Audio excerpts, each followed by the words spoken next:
تو یہ جو وطر کو ہم کہہ رہے ہیں آخری وقت میں پڑھنا افضل ہے، اس سے مراد ہے آخری وقت میں انسان رات میں اٹھے، تہجد کی نماز پڑھے، تہجد کے بعد اپنی وطر پڑھ لے۔ صحیح مسلم کی روایت ہے ماں عائشہ رضی اللہ عنہا سو جاتی تھی، آپ سب ان کو اٹھاتے تھے اور کہتے عائشہ اٹھ اور وطر پڑھ لے، مطلب تہجد ادا کر، اور تہجد ادا ہونے کے بعد اپنی وطر کی نماز، چونکہ عموماً صحابہ آخر وقت میں وطر پڑھتے تھے، چاہے تہجد کے وادی تھے، لہٰذا چونکہ تہجد ایک بہت افضل عمل ہے، یاد رکھیے بہت افضل، نفل نمازوں میں سب سے افضل نماز ہے یہ، تو لہٰذا وہ لوگ روکے رکھتے تھے اپنی نماز کو، وطر کو، اور تہجد میں اٹھتے تھے، تہجد میں اٹھنے کے بعد وطر پڑھتے تھے، تو اللہ کے رسول صلی اللہ علیہ وسلم ماں عائشہ کو اٹھاتے تھے تاکہ وہ اپنی وطر ادا کرے، مطلب تہجد پڑھ لے اور اس کے بعد وطر بھی ادا کرے۔ تو یاد رکھیے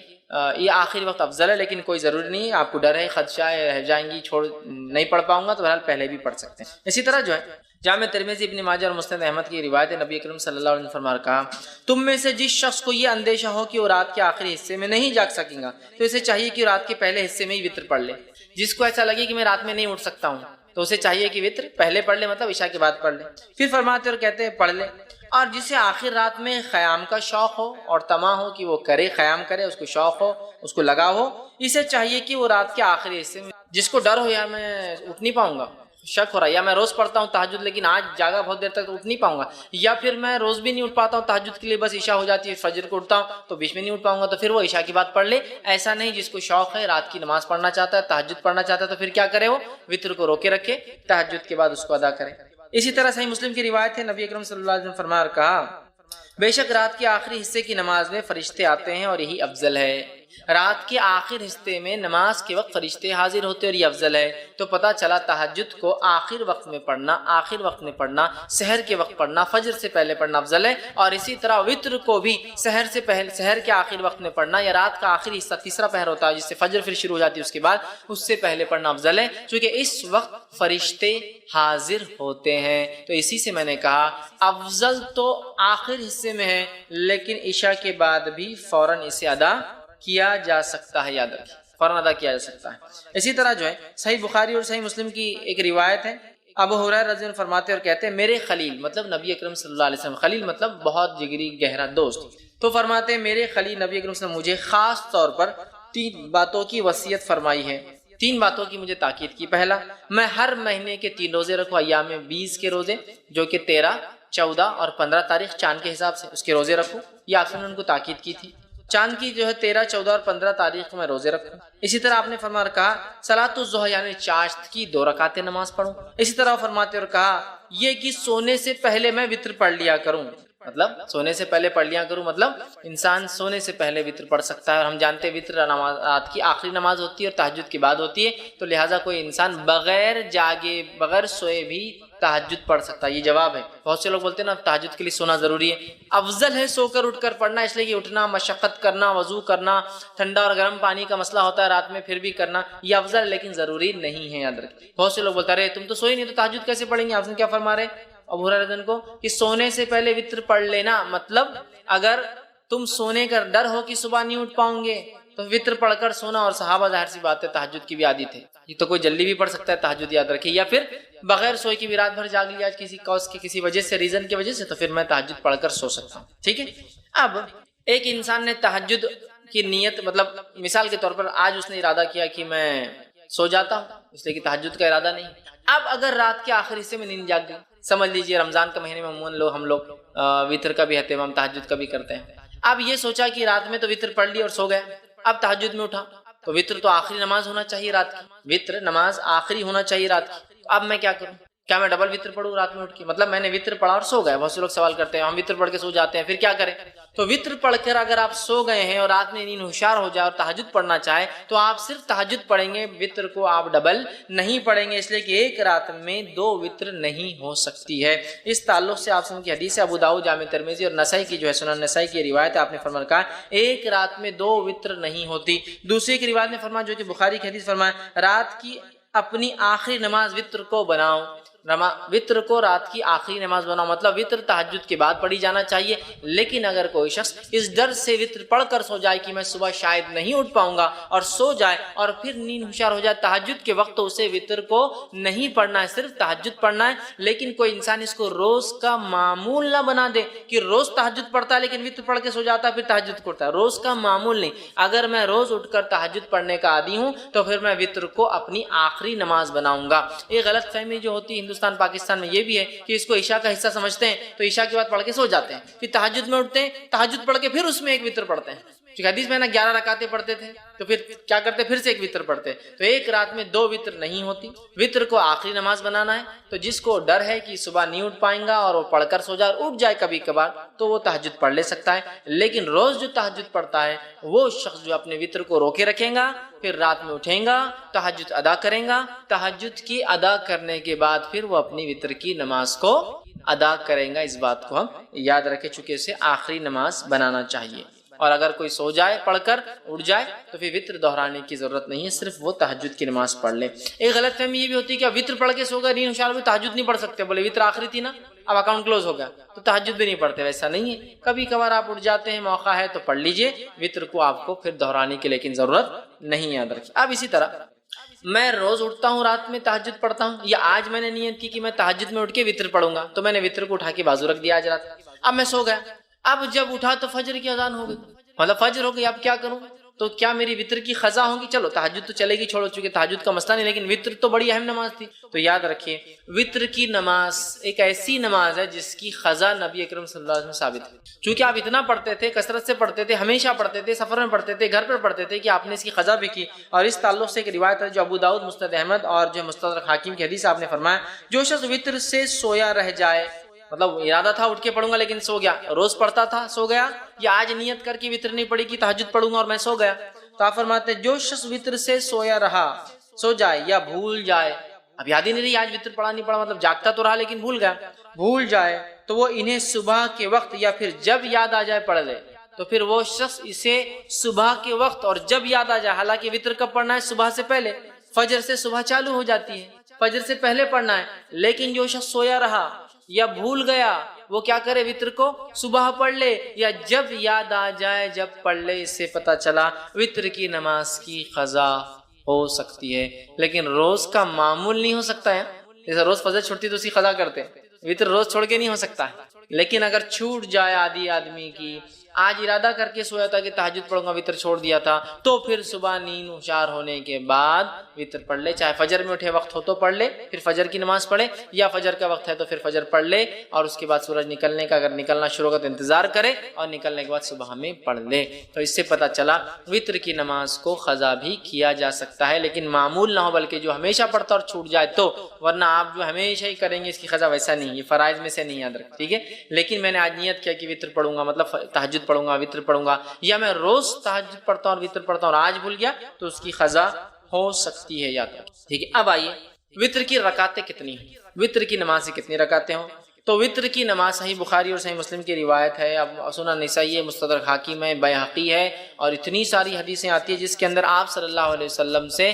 وطر کی نماز 1 رکعت، وطر کی نماز 3 رکعت، وطر کی نماز 5 رکعت، وطر کی نماز 7 رکعت اور وطر کی نماز 9 رکعت ثابت ہے، اور کچھ روایتوں میں وطر کی نماز 11 رکعت اور 13 رکعت بھی ثابت ہے، لیکن زیادہ مشہور اور معروف چیز جو ہے وہ 1 رکعت، 3 رکعت، 5 رکعت، 7 رکعت اور 9 رکعت معروف ہے، لیکن کچھ علماء نے 11 بھی ثابت کی ہے اور 13 بھی ثابت ہے، لیکن اس میں تھوڑا سا شبہ یہ ہے کہ وہ 11 تہجد کے ساتھ تھی اور 13 تہجد کے ساتھ فجر کی 2 تھی،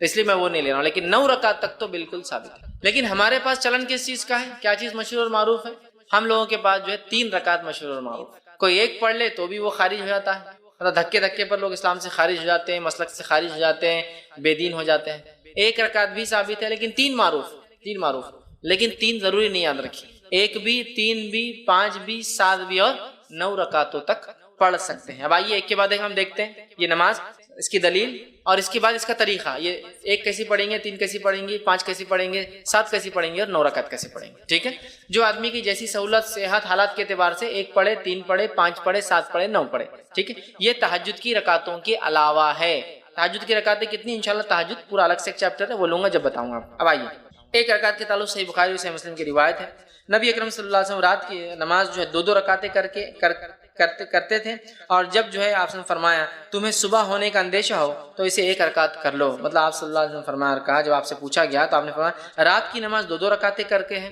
مطلب 2 کر کے پڑھنا چاہیے۔ پھر آپ نے فرمایا جب تمہیں صبح ہونے کا ڈر ہو تو کیا کرو؟ پھر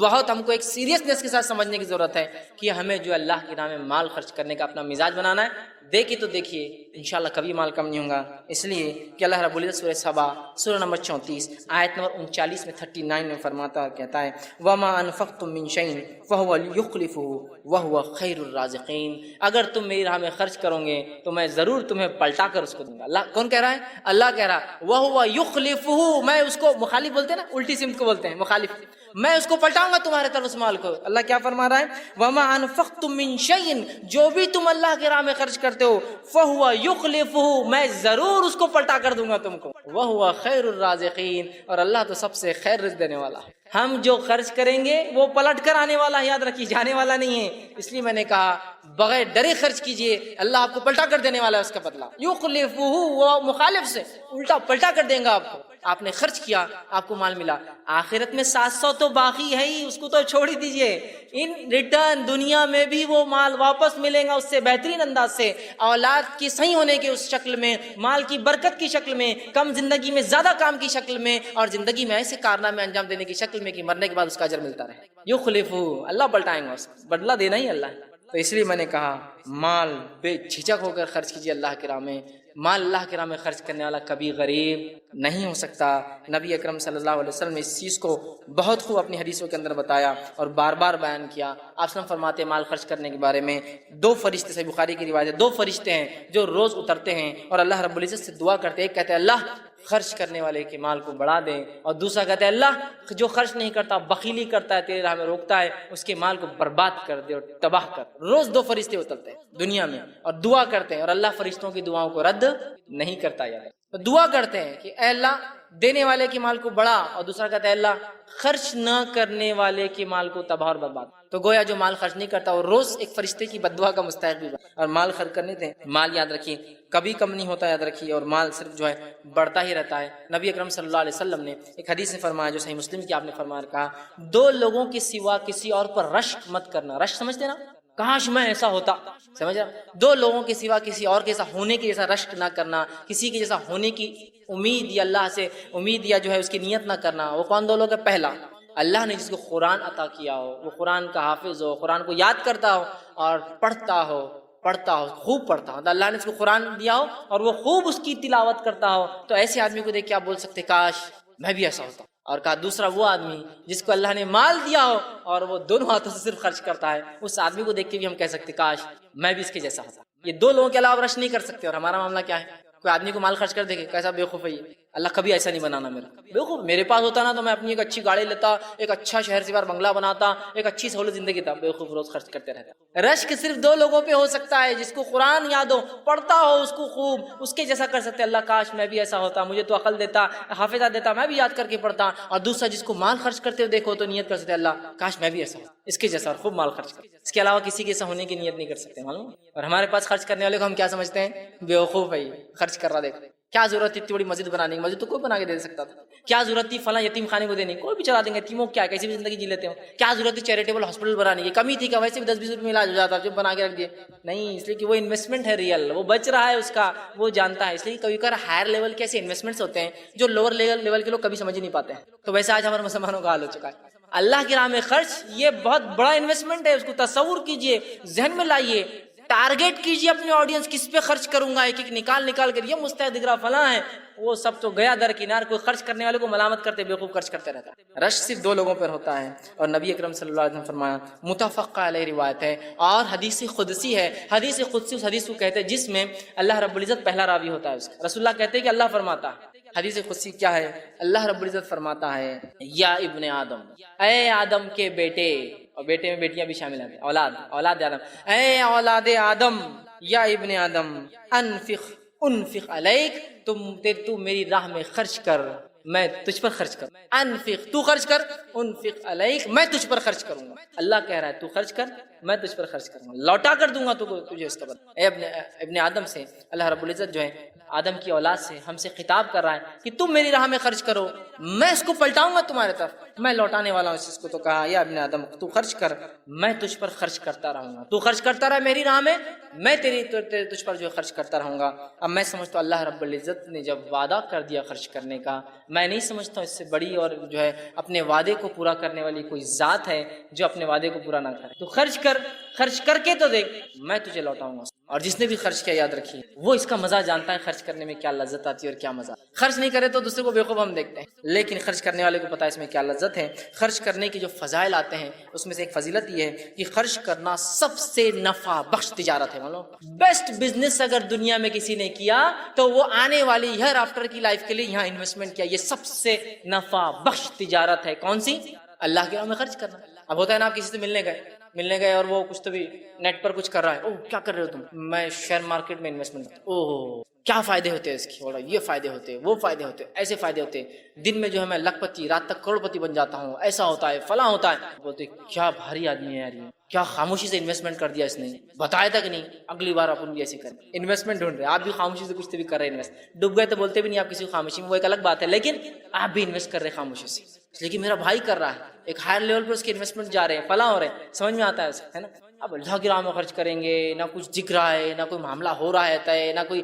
سمجھ رہے ہیں نا آپ، یہ باتیں ہم کو کیوں سمجھ میں نہیں آ رہی؟ ہم جب لوگوں کو دیکھتے ہیں وہ تجارتیں کر رہے ہیں اور اس میں فائدہ ہو رہا ہے تو ہم دوڑ پڑتے ہیں دنیا میں، یہ تجارت کیوں نہیں سمجھ رہے؟ سب سے نفع بخش ہے، سب سے زیادہ نفع بخش تجارت کس کو کہتے ہیں معلوم؟ وہ تجارت، وہ بزنس جس کا ریٹرنز سب سے زیادہ ہو، تو یہ سب سے نفع بخش تجارت ہے، دو اور سب سے زیادہ پاؤ، یہ سب سے بخش تجارت ہے۔ اور اللہ رب العزت نے اس کے تعلق سے اپنی کتاب کے اندر فرمایا اور کہا، سورہ فاتر سورہ نمبر 35 آیت نمبر جو 29 اور 30 میں اللہ نے فرمایا، سنیے آیت کس طرح سے اللہ فرماتا ہے، ان الذین یتلون کتاب اللہ واقاموا الصلاۃ وانفقوا مما رزقهم، کہ وہ لوگ اللہ فرماتا ہے جو اللہ کی کتاب کی تلاوت کرتے ہیں، نماز قائم کرتے ہیں، اور جو اللہ نے دیا اس میں سے خرچ کرتے ہیں، مما رزقناہم، جو ہم نے رزق دیا اس میں سے خرچ کرتے ہیں۔ آگے فرمایا سرا و علانیہ، خاموشی میں کرتے ہیں اور کبھی ظاہر کر کے کرتے ہیں۔ ہوتا ہے کبھی کبھار صدقے چھپ کر ہو نہیں سکتے، افضل صدقہ چھپ کر ہوتا ہے، لیکن کچھ صدقات آپ چھپ کر ہی نہیں سکتے۔ ایک مسکین راستے پہ کھڑا ہے، آپ چھپ کر نہیں دے سکتے نا، دکھ جاتا ہے، تو کچھ تو علانیہ ہو جاتے ہیں لیکن کچھ صرف چھپ کے ہوتے ہیں۔ تو کہا وہ لوگ جو قرآن پڑھتے ہیں، نماز قائم کرتے ہیں، اللہ نے جو مال دیا خرچ کرتے ہیں،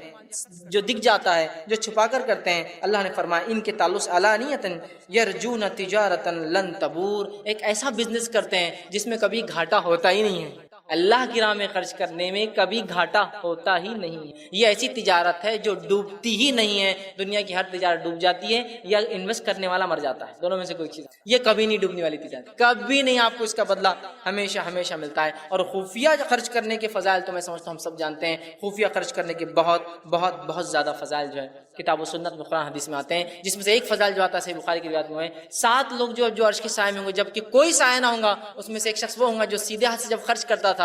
تو اس کے الٹے ہاتھ کو پتہ نہیں اس نے کیا خرچ کیا۔ مطلب یہ کہ اتنی خاموشی میں خرچ کر، اتنا خاموشی سے دے دیتا تھا، کسی کو نہیں پتا اس نے کیا دیا۔ اور ایسے اللہ کے کئی بندے ہیں جو حقیقت میں واقع میں اتنی خاموشی سے اللہ کے نام میں جو ہے خرچ کر۔ اللہ رب العزت جو ہے خرچ کرنے کو ایک تجارت بتاتا ہے، اور وہ تجارت کے تعلق سے اللہ رب العزت نے بہت ساری باتیں فرمائی۔ خرچ کرنے کا ایک فائدہ جو آتا ہے وہ یہ ہے کہ جو انسان اللہ کے راہ میں خرچ کرتا ہے اس کے اللہ گناہ بھی معاف کرتا ہے۔ اور اللہ رب العزت نے خرچ پہ دیکھی کیسا ابھارا، قرآن کی آیت اس طرح سے سورہ تغابن سورہ نمبر 64 آیت نمبر 17 میں اللہ نے فرمایا اور کہا، ان تقرضوا اللہ